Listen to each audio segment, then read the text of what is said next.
Now, this is the easy part for you because as a business speaker, this is what you know. This is why you were invited, because you're an expert on taxes. You're an expert on chiropractic. You're an expert in insurance or financial planning. So you know your stuff. And this is your original content. This is the area where you want to include stories and statistics and examples and all that good stuff. But I want to caution you, this will also be one of the hardest parts of the talk for you to structure, and here's why. You know too much.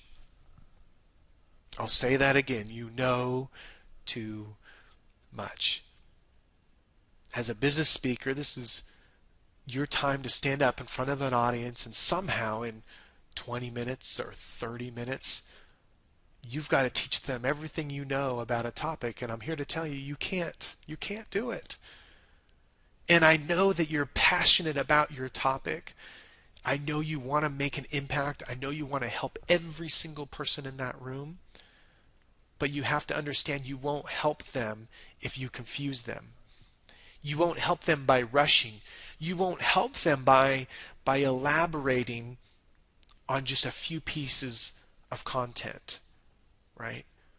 So I want to make sure that you take special care to simplify and cut down your content. And I'm going to give you an example of how this is hard for me. I've always put too much content in.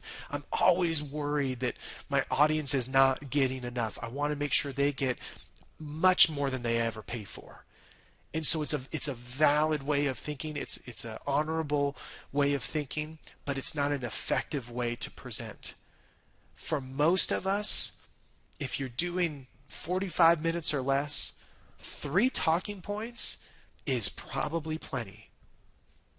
If you're under a half an hour, absolutely it's plenty.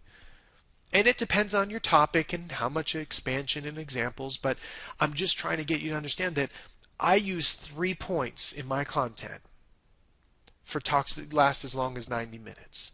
3. So I've seen people in a 15-minute presentation try and do, 10. It's just too much. It's too much. The audience can't take it all in, and you can't get through it all. So try and pare down your content to the core issues. Remember this, one of the goals as a business speaker is to attract clients. You're going to state the problem, you're going to talk about it, solutions at a high level, you're going to give them some good meat, some good content, but at the end of the day, they're going to come to you when they want more. Right? That's where you can help them as a coach. That's where you can teach them as an advisor of some kind. So don't feel like you have to give it all to them right then and there. Now I want to make sure it's perfectly clear. I'm not suggesting to do the teaser approach. And we've all been there where they give you just enough content and say, well, if you want to learn more, you got to buy my widget, right? That's not what I'm suggesting at all. I don't like that, and I'm sure you don't like that. You want to give your best stuff, great content. In the world of information marketing, the rule now is you should be willing to give away 90% of your best stuff. 90%, that's 90. And some of you might think, Brian, that's crazy. Then they don't need me. And I'm here to tell you they will, because even if you gave it all to them, they're still not going to do it. And even if they go to do it, they're going to realize you're better at it. They're better at running their construction company or their agency or their retail store.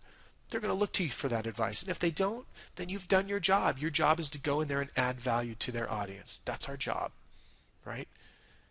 So your content should be simple, succinct, your best stuff, your original content. And as you get through each one of those talking points, if you're talking about, how to save more money in your business, give them 3 ways to do it. And as you get into each one of those ways, then expand on it. So way number 1 is spend less. Okay. Let me tell you a story about a client who spent less.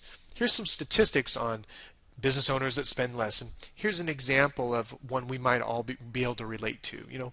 Give them some additional content about that one piece of content.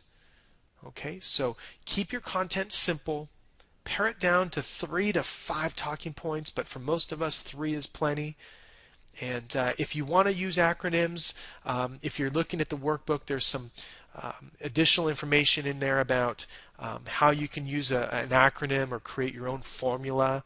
So for me, I use a formula or acronym BIG a lot of times. And that'll talk about, depends on if it's personal development, it can mean business is great, or it could be believe, identify, go big, or whatever it is. It helps you kind of remember your content a little bit, but by and large, that is an option. But your content can be anything you want it to be. Just make sure that it's on point with the talk, and it's on point with getting you through the talk, so it doesn't take too much of the time.